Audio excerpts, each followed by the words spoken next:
Nobody chooses to be a Met fan, by the way. You're born into it or you avoid it, like the plague. You had Bob Murphy, who was kind of like a gravelly, smoked 20 cigarettes and had 19 chafers.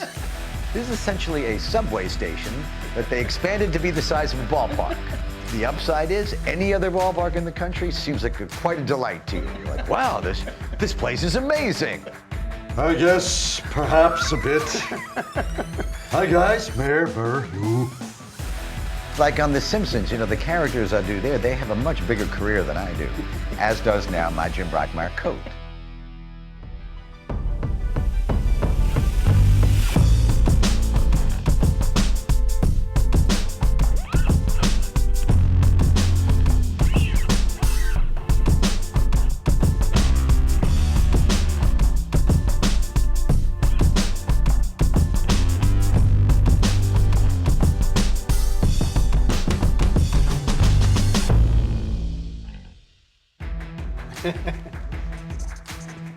See, it's terrible. No, that's one of the most legible ones yet. I'm used to more cameras. So this is like, yeah, I'm like, it's kind of a step down. I'm pulling it back. So Hank Azaria. Hello. Welcome to Baseball Stories. Thanks for having me. Well, it's really cool for me to have you here. I'm a big fan and a huge fan of Brockmire, which premieres April 25th on IFC. I think for those who aren't familiar, you should explain who is Jim Brockmire, and why the heck is there a TV show about him? Very good. Man's been asking himself these questions since time immemorial. But Jim Brockmire talks like this, which to me is the generic baseball announcer voice, the one that I grew up with in the 1970s and 80s. And I started to wonder, as a vocal guy, as a mimic, do all these guys, why do they always sound this way? Why is this the voice that delivers my baseball sports information and describes plays to me, especially on the radio? And so I started playing around with it, and Jim Brockmire got created. He's a baseball announcer, an old school guy, who about 10 years ago, he was a legend in Kansas City, the local Kansas City play-by-play guy on TV, and walked in on his wife. Please imagine my surprise when I opened my front door to find about a half dozen naked folks sprawled out in my living room, engaged in what can only be described as a desperate and a hungry kind of a lovemaking. And right in the center of it all was my wife. My wife, Lucy. He's a guy who normally, like a lot of these old school guys, has a few while they broadcast the game. A few beers, whatever it is, maybe a shot or two of Sazerac rye whiskey. On this particular day, he was kind of chugging that Sazerac rye until he got himself into a blackout drunk and described what he saw at home that his wife was engaged in on the air in the middle of the baseball game. Here's the kicker. Here's what kills me. My wife Lucy has the stone. She has the unmitigated gall to turn to me and tell me that she is a sexual astronaut. I mean, what is that? What does that even mean? So that's the way that went. Gets thrown out of baseball, and season 1 of Brockmire picks up with him 10 years later after spanning the globe and calling all kinds of things like Lithuanian wife-carrying contests and cockfights in Manila. He gets a shot with a minor league team called the Morristown Frackers, and it picks up with him there. Folks, if you are feeling the breeze out there in left field, that is coming from the bat of John Elton, who has struck out swinging 3 times today. Hey, shut up! Hey, you shut up. Just concentrate. You know, I feel like it was the voice that created the character of Brockmire as opposed to the other way around. Do you agree? Yes, that's how I work usually. I'm a voice guy, I'm a mimic, and I'll find a voice, you know, like I do on The Simpsons for a lot of characters, or in The Birdcage when I played a Guatemalan, you know, flamboyant guy. I started with the voice and you can't talk this way and gesture in a macho way. You have to do it like this. You can. It just is the thing. So, yeah, the voice informed a lot of the character. Morristown, do we have any dignity left? Well, the answer to that lies in the hands of a Japanese millionaire who may not speak any English, but he speaks the language of baseball. How old were you when you first did that voice? Do you remember? Young, as a teenager. I imitated everything. You did? Yes, and that was just one of the voices that I... Like what else did you do? Oh my goodness! I mean, I think as a child, all the Mel Blanc, all like Bugs Bunny and Elmer Fudd and whatever cartoons, and teachers, relatives, my grandmothers, both of them. This voice in the bookcase is my mother's mother, very similar to her. I'm leaving you, my stereo. No, My red boots. I don't want. And my wigs. Wish with. My father's mother, talk like this. I love you, honey. How you doing, baby? Who's kind of the old Jewish man on The Simpsons. And so anybody I could, and this voice, I was raised by the TV kid and a huge sports fan, so every local sports broadcast I watched. Oh, you must have done Marv Albert then, huh? Yes, I did. And it counts with authority. I mean, you couldn't not. You couldn't not. No. So is there a little Harry Carey and Brockmire? I think only in his love of hitting the substances pretty hard. Shall we say his wanting to have more and more and more beers as the broadcast goes on. Yeah, right. Is very Harry Carey. Oh. My other question is, like, do people talk like this in any other walk of life? Like, when you go to the dry cleaner, you never hear anybody talking like that. That's another thing. Is this doesn't translate, into everyday life, or does it? I mean, like that, or if you're just picking up the dry cleaning, hello, my friend. I believe I have 2 pairs of slacks and a dress shirt. My God, $28.95. What? Did your guys raise your prices? What's the deal here? Because that is more than I paid last week. As Brockmire puts the receipt away, 1 and 2. I mean, it's like, how far does this go? Hi, Joe Buck. Listen, did you lie to Robbie Butler and tell him that I wear non-prescription glasses to seem smart? I believe you mentioned Joe Buck. Brockmire seems to have a problem with Joe Buck. Well, they came up together. Let me answer as Brockmire. We came up together in St. Louis. I was at 23, I was the youngest play-by-play guy ever. I think I still hold that record. Right. So it looked like I was going to be the fair-haired boy. I had the bright future, and Joe was well behind me. And then, as we all know, Joe went on to great heights, not only in baseball, but I don't think there's any sport he doesn't call. In fact, I think he's due here to actually announce what we're doing here very shortly. He'll be just situated right there, just calling what we're doing. I mean, God forbid the man should be alone with his own thoughts for a second. He has to say yes to every single gig that he's offered, I think, because he's a sad and frightened, angry man. Let's just say that by the time you get back to your hotel room tonight, you may have a big surprise waiting for you. But Brockmire's a bit jealous, a little bitter, as you might have been able to tell right there, about Joe Buck. I mean, It's Joe seeped Buck. out, yeah. Joe Buck, blew up, and Brockmire imploded. People in baseball love the show. Do you hear from people in baseball? Yeah, I mean, I loved it first, and I was so happy that I literally emailed it to all my broadcasting heroes, everybody, to the Mets organization, to Bob Costas, to Dan Lebedard, Dan Patrick, Rich Eisen, anybody who would, who I thought might get a kick out of it. I sent out this letter saying, this is a love letter to baseball. I know you love the sport too. I think you'll enjoy this. And mostly he just really was in charge of keeping Lasorda away from the food because he wasn't invited. But he crashed it and was eating up all the capicola, all the gabagoo.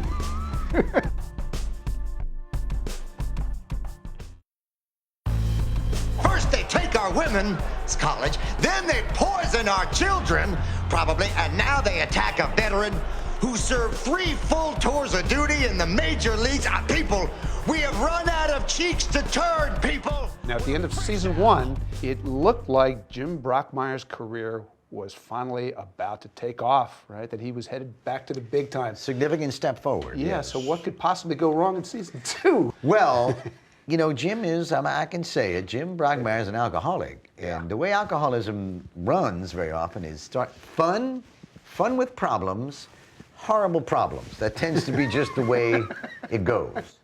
And if season 1 was fun, season 2 we're getting into fun with problems. We are. Oh, yeah. We actually have an audience question here from An our audience crew. question? Yes. All right. That Very limited there audience seems to here. be. There's more cameras than people in the room, just so you people know. Well, we don't need a Some big are being audience. operated by phantoms. Like I can't even see, like that camera there, I don't even see a person. It's just floating around by itself. You know, it's not about the And size. there's another one. Now another one just came in. Wow. 1, 2, 3, 4, 5 cameras for 2 people. Now, here is the audience question. The All right. audience question is, there seems to be a lot of drinking in Brockmire. Does that create any, let's call them problems on the set? No, if I actually had, because I'm drinking iced tea or colored water. If I actually drank that much rye whiskey, I probably couldn't be sitting here with you right now. I'd be in some facility somewhere or underneath the earth. There are some porta potties available Well, nearby. what however, happens? though. Well, that's more correct than you know because I'm drinking so much in the course of a shoot day that I just have to run to the bathroom about at the age of 53, about every half hour. All right, well. So apart from that, though, no, we're all very well hydrated because we're all drinking a lot of fake booze. And Flores hits it out to left center field, back in the gap, toward the wall. It's out of here! Wilmer Flores ends it with a walk-off home run! You grew up a Mets fan, right? So, Yes. Mets, best team in baseball. I the can't moment, imagine that, as we speak, right? I can't imagine. Just better than the Yankees is good enough for me. You know, I've noticed this over the years with the Mets, that the one thing that most Mets seasons have in common is they last a little too long. But I don't think that could happen to this team, right? Nothing could run amiss. No. What could go No like pitchers- Brockmire in New Orleans? What could possibly go wrong there? Right, no pitchers could get hurt or anything, right? I mean, you know, I think Jim Brockmire called. I sat in the booth for an inning of Mets Cardinals about 10 days ago with Eduardo Perez and Carl Ravitch and Tim Kirkjian. Yes, you did. Made a prediction that this Mets season will end in tragedy, either because it will just go horribly wrong, or it will be miraculously wonderful and at the very end go horribly wrong. Those are basically the 2 ways Mets seasons go. There is a common thread there, yeah. Yeah, right. so it's really pick your poison. And which is more preferable to you? Boy, there's, it's actually a decent question because, 2015 was an example of the latter. They haven't been to the World Series since 2000, and the Mets are on their way back. It wasn't a season anybody was expecting, really, the Mets to go to the World Series in, so it was this tremendous surprise that I got to really pick the right season to have a lot of time to pay You attention. did. Such a fun team, and I mean, the atmosphere at Citi Field that year was unbelievable. Well, right, the beginning of the season went from you can't get 20,000 people in this joint to it's rocking in here. Yeah. But I was there at Game 5. I was sitting right behind home plate. I got to watch Lucas Duda's throw go really awry. I got to really see it happen. Like that's going nowhere near home plate, and we're about to lose this World Series. You're not scarred by that in any way, though. No, right? no, it's not like when I shut my eyes, I still see that ball No, going that way. you would never do that. With Travis d'Arnaud standing here. No, you No. would never. No. But it was a real, it did end in heartache, but it was a real joy that season. You're Mr. Met. I see that. 00, Mr. Met. But what are you? Are you a baseball that a child wished to become his only friend, and then you're the result? Another thing that I'm really jealous of is that you have personally met and interviewed Mr. Met. Are you kind of like Frankenstein's monster? Are you the result of a science experiment that went just too far? I did have the good fortune of interviewing iconic Mr. Met, and I do have a kind of a love-hate relationship with mascots. The Philly Fanatic, he officiated my wedding. Wait, is this a true story? Well, it's true for Jim Brockmire. I actually fooled you there. I brought you in to the world. I Andy Kaufman'd you. Yes, you did. Sucked in again. Anyway, back to Mr. Met. He officiated my wedding, the Philly Fanatic. If I can tell a side story, as Jim and mostly he just really was in charge of keeping Lasorda away from the food because he wasn't invited. But he crashed it and was eating up all the capicola. Which is a good word to say, as Jim Brockmire. It is. I'll have to order some. All the gabagoo. Tommy is a big fan of the He gabagoo. loves the gabagoo. He does. Right? Tony Soprano and Tamala Sorda, they both love the gabagoo. But he, the Philly fanatic was very cool with that. When I got divorced from my wife Lucy, he was not as helpful. No, he ended up just kind of pretending he just kept humping the air, pretending he was with her. It was kind of a mocking thing, which I didn't appreciate. I didn't think it was funny. That's a Philly fanatic kind of move, but yeah, he's got no respect for anybody. For the institution of marriage or divorce, he doesn't care. He just mocks it. He is a mocker. I'm from Philadelphia. I should probably ask what Mets fans think of Philadelphians. Listen, I married into, my lovely wife, Katie, is from Philly. Her family are tremendous Philly fans. Right. I'll tell you what was rough Yeah. was 07 and 08. As a Mets fan, living with a Philly fan, especially 07, Yeah. that collapse, that collapse of the Mets, and especially in 07. Which one? The one in 07. Okay. 08, they did it again, not quite as bad, but almost. No. 07, epic. Epic. 7 games up with 17 to go. That's also burned into my Hey, brain. you snapped that right off, didn't you? Ripped down the left field line. That'll get at least 2 more runs home. The Marlins have put up 7 runs in the top of the first inning. And the Mets are in danger of seeing their season end today. That collapse actually depressed me for a couple of weeks. I was genuinely affected by that. I really was like a bit traumatized by all that. And it didn't help to have a bride who would she's very sweet, my wife, and so this horrible game. Mets would be up by like 5 and always blow. It was forever blowing. Their bullpen was ridiculous that year, and they'd go up 8-2 and lose, 11-9, seemingly every game. And my wife would very sincerely go, "Ooh, honey, that was actually a really bad loss." I was like, "It actually was. I'm kind of upset here." There's some empathy there, though. Yeah, she'd go, "I'm sorry, I love you. That must be hard." And then as she'd get up to walk away, she'd just go, "Ha ha," like that. And I can't tell you how much worse that made it all.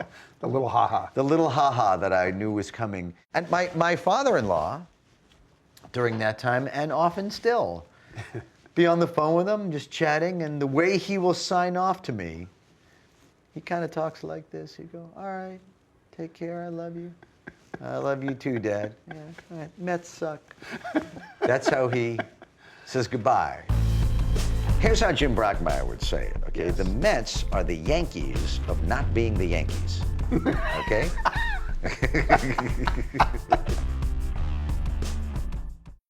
Or you want to hug again? All right, well, let's hug it out. Okay, Mr. Met. Okay, all right, Mr. Met. And you never were tempted to just abandon ship and become a Yankees fan. That would be impossible, correct? Interesting you asked that, Jim. I grew up, born in 1964, so by 1970, I was a tremendous sports fan by the time I was 6. I loved the Yankees too. I was primarily a Mets fan. It wasn't until the 2000 Subway Series. The barrel of the bat comes back at Roger Clemens, and he fires the bat back toward Piazza, who is going down the first baseline. When Clemens threw that bat at Piazza, that I started to hate the Yankees. I joined everybody else in New York and picked a side. It's all Roger Clemens' fault.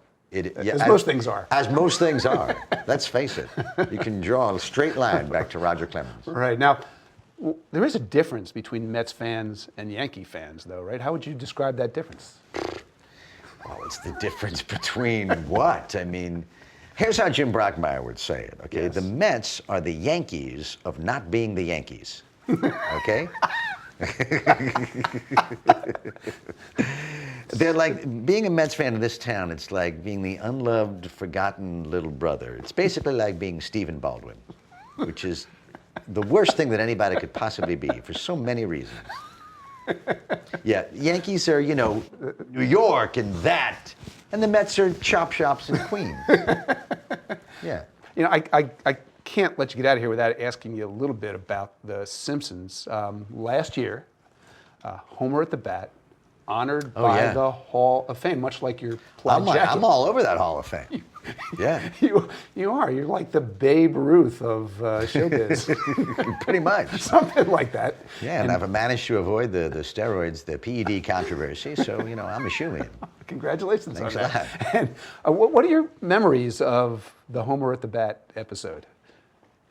That was very long ago, early in Simpsons. 25, 26 years. Yeah. We didn't record with any of the athletes. They were grabbed, wherever they were. Right. But I remember getting a huge kick out of, especially like Strawberry and Mattingly coming in and playing. I remember, I play Lou the Cop. It's one of the characters I play. Yeah. Who does a road stop of Steve Sachs. Didn't end well for Steve Sachs. No, it calls him Saxy Boy. I remember that. I really got a kick out of saying Saxy Boy. Let's do a few just quick hits. What are your favorite broadcasters of right now? Of today, of today year? The guy, my beloved Mets broadcasters are awesome. They are. I mean, Gary Cohn and Keith and Ron and Howie and Wayne, those guys do an amazing Fabulous job. I really like the San Francisco Giants guys. Those guys are amazing. Agreed. Fleming and now John Miller, he is close to the Brockmire timber. Angel Pagan hit one that would not come down, and that gives them a 1-0 lead over Kershaw. But there's nothing cheesy or style over substance about John Miller. No, but he does have this thing going on. Superstition is a thing in baseball. It's tradition that if you're on a losing streak, you change everything that you're doing, and if you're on a winning streak, you don't change anything. Well said. Now, can you say some of that into the mic? I ain't paying you to talk to Charles. Let's end on a happy note. Your favorite role of all time is this one? Absolutely. It is. I think the Jim Brockmire, yes. This is my favorite, because I helped create this, and I love sports so much and love the character so much. This is probably my favorite. Well, tremendous. I love it. We love it. Brockmire. Yes. Season 2 premiere. Yes. April 25th. That's right. Where could I watch that? IFC Network, which they assure me is real. Again, it actually exists. You will need a lot of help to find it. Got to check your local list. Do the search thing. Get the boop, boop, boop, boop, boop. Oh, no, that messed up. You got to go delete and clear and go back. Brockmire, Brockmire. But you'll find it. And season 1 is available on Hulu as we speak. Hulu. I do the How same about that? searchy, annoying thing. But Hulu. So you could actually watch these shows then? You can actually binge it. Binge season 1. I promise you will enjoy. I really do. I actually guarantee. I never do this. It's hilarious. I insisted it be funny. That's all I really cared about. And if you start season 1, I promise you, especially the first 5 minutes, you will love it. Mission accomplished. It is indeed funny. It's very funny. Hank Azaria and Jim Brockmire, thank you very much. Thank you for having me, Jason. And me too.